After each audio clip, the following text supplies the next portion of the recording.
តាគេប្រើប្រាស់ married to ហើយនិង married with នឹងប្រើប្រាស់ដោយរបៀបណា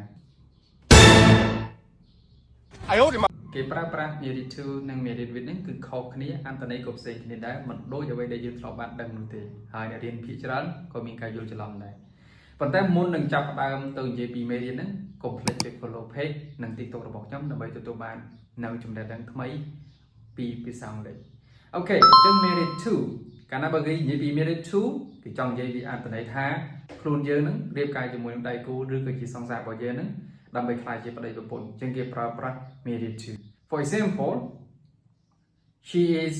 married to a doctor នាងរៀបអាពាហ៍ពិពាហ៍ជាមួយនឹងវេជ្ជបណ្ឌិត one more example I am married to Lina ខ្ញុំរៀបអាពាហ៍ពិពាហ៍ជាមួយនឹង Lina អញ្ចឹងក្នុងអត្ថន័យហ្នឹងមានន័យថាខ្ញុំហើយនឹងគាត់ហ្នឹងគឺនឹងក្លាយទៅជាប្តីប្រពន្ធនឹងគ្នាប៉ុន្តែចំណុចទី2គឺតកតងជាមួយនឹង married with អញ្ចឹង married with គឺយើងអត់ប្រើមានអត្ថន័យអញ្ចឹងឯង married with គឺវាប្រើតកតងជាមួយនឹងលទ្ធផលនៃអាពាហ៍ពិពាហ៍ឬក៏គេនិយាយអំពីព័ត៌មានបន្ថែមអំពីគ្រួសារឬក៏កូនកូន for example she is married with 2 children នាងរៀបអាពាហ៍ពិពាហ៍ហើយមានកូន2នាក់តោះរៀបអាពាហ៍ពិពាហ៍ហើយមានកូន2នាក់គេប្រើ with one more example he is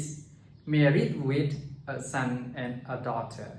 ម្ដងទៀត married with គឺគេចង់ផ្ដោតសំខាន់អំពីព័ត៌មានគ្រួសារឬក៏ព័ត៌មានអំពីកូនកូនមិនមែនចង់និយាយថារៀបការជាមួយនោះទេដើម្បីទទួលបាននៅវីដេអូថ្មីពីចំណេះដឹងផ្នែកភាសាអង់គ្លេសឬក៏ចំណេះដឹងទូទៅសូមកុំភ្លេចចុច follow page និង TikTok របស់ខ្ញុំដើម្បីទទួលបាននៅចំណេះដឹងអរគុណ goodbye